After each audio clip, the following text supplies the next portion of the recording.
Chapter 56. Another illustration. I was shown the interest which all heaven had taken in the work going on upon the earth. Jesus commissioned a mighty angel to descend and warn the inhabitants of the earth to prepare for his second appearing.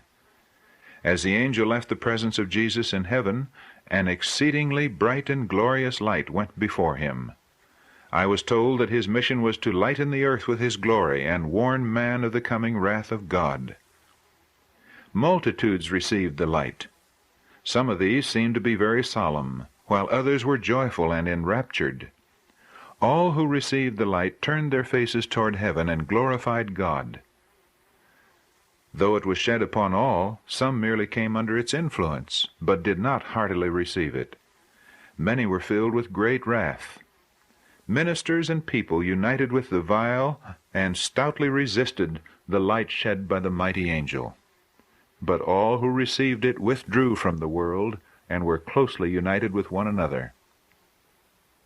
Satan and his angels were busily engaged in seeking to attract the minds of as many as possible from the light. The company who rejected it were left in darkness. I saw the angel of God watching with the deepest interest his professed people, to record the character which they developed as the message of heavenly origin was presented to them. And as very many who professed love for Jesus turned from the heavenly message with scorn, derision, and hatred, an angel with a parchment in his hand made the shameful record. All heaven was filled with indignation that Jesus should be thus slighted by his professed followers. I saw the disappointment of the trusting ones, as they did not see their Lord at the expected time. It had been God's purpose to conceal the future, and to bring his people to a point of decision. Without the preaching of definite time for the coming of Christ, the work designed of God would not have been accomplished. Satan was leading very many to look far in the future for the great events connected with the judgment and the end of probation. It was necessary that the people be brought to seek earnestly for a present preparation. As the time passed, those who had not fully received the light of the angel united with those who had despised the message, and they turned upon the disappointed ones with ridicule. Angels marked the situation of Christ's professed followers. The passing of the definite time had tested and proved them, and very many were weighed in the balance and found wanting. They loudly claimed to be Christians, yet in almost every particular failed to follow Christ. Satan exulted at the state of the professed followers of Jesus. He had them in his snare. He had led the majority to leave the straight path, and they were attempting to climb up to heaven some other way. Angels saw the pure and holy mixed up with sinners in Zion, and with world-loving hypocrites. They had watched over the true disciples of Jesus, but the corrupt were affecting the holy. Those whose hearts burned with an intense desire to see Jesus were forbidden by their professed brethren to speak of his coming. Angels viewed the scene and sympathized with the remnant who loved the appearing of their Lord. Another mighty angel was commissioned to descend to earth. Jesus placed in his hand a writing, and as he came to the earth he cried, "Babylon is fallen, is fallen!" Then I saw the disappointed ones again raise their eyes to heaven, looking with faith and hope for their Lord's appearing. But many seemed to remain in a stupid state, as if asleep. Yet I could see the trace of deep sorrow upon their countenances. The disappointed ones saw from the Scriptures that they were in the tarrying time, and that they must patiently wait the fulfillment of the vision. The same evidence which led them to look for their Lord in 1843 led them to expect him in 1844. Yet I saw that the majority did not possess that energy which marked their faith in 1843. Their disappointment had dampened their faith. As the people of God united in the cry of the second angel, the heavenly host marked with the deepest interest the effect of the message. They saw many who bore the name of Christians turn with scorn and derision upon those who had been disappointed. As the words fell from mocking lips, "You have not gone up yet," an angel wrote them. Said the angel, "They mock God." I was pointed back to a similar sin committed in ancient times. Elijah had been translated to heaven, and his mantle had fallen upon Elisha. Then wicked youth, who had learned from their parents to despise the man of God, followed Elisha, and mockingly cried, "Go up, thou bald head! Go up, thou bald head!"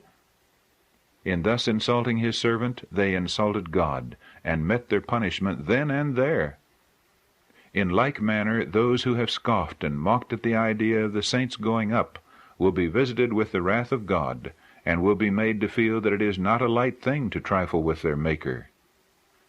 Jesus commissioned other angels to fly quickly to revive and strengthen the drooping faith of his people, and prepared them to understand the message of the second angel, and the important move which was soon to be made in heaven. I saw these angels receive great power and light from Jesus, and fly quickly to earth to fulfill their commission to aid the second angel in his work.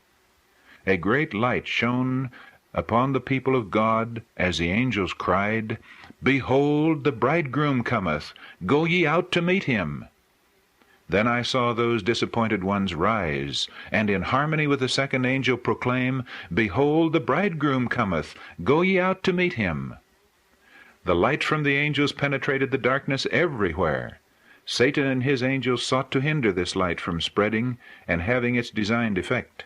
They contended with the angels from heaven, telling them that God had deceived the people, and that with all their light and power they could not make the world believe that Christ was coming. But notwithstanding, Satan strove to hedge up the way and draw the minds of the people from the light. The angels of God continued their work. Those who received the light appeared very happy. They looked steadfastly toward heaven, and longed for the appearing of Jesus. Some were weeping and praying in great distress. Their eyes seemed to be fixed upon themselves, and they dared not look upward. A light from heaven parted the darkness from them, and their eyes, which had been fixed in despair upon themselves, were turned upward, while gratitude and holy joy were expressed upon every feature. Jesus and all the angelic host looked with approbation upon the faithful waiting ones. Those who rejected and opposed the light of the first angel's message lost the light of the second, and could not be benefited by the power and glory which attended the message, "Behold, the bridegroom cometh." Jesus turned from them with a frown, for they had slighted and rejected him. Those who received the message were wrapped in a cloud of glory. They greatly feared to offend God, and waited and watched and prayed to know his will. I saw Satan and his angels seeking to shut this divine light from the people of God. But as long as the waiting ones cherished the light and kept their eyes raised from the earth to Jesus, Satan could have no power to deprive them of its precious rays. The message given from heaven enraged Satan and his angels, and led those who professed to love Jesus, but despised his coming, to scorn and deride the faithful trusting ones. But an angel marked every insult, every slight, every wrong, which the children of God received from their professed brethren. Very many raised their voices to cry, "Behold, the bridegroom cometh," and left their brethren who did not love the appearing of Jesus, and who would not suffer them to dwell upon his second coming. I saw Jesus turn his face from those who rejected and despised his coming. And then he bade angels lead his people out from among the unclean, lest they should be defiled. Those who were obedient to the message stood out free and united. A holy light shone upon them. They renounced the world, sacrificed their earthly interests, gave up their earthly treasures, and directed their anxious gaze to heaven, expecting to see their loved deliverer. A holy light beamed upon their countenances, telling of the peace and joy which reigned within. Jesus bade his angels go and strengthen them, for the hour of their trial drew on. I saw that these waiting ones were not yet tried as they must be. They were not free from errors, and I saw the mercy and goodness of God in sending a warning to the people of the earth, and repeated messages to lead them to a diligent searching of heart and study of the Scriptures, that they might divest themselves of errors which have been handed down from the heathen and papists.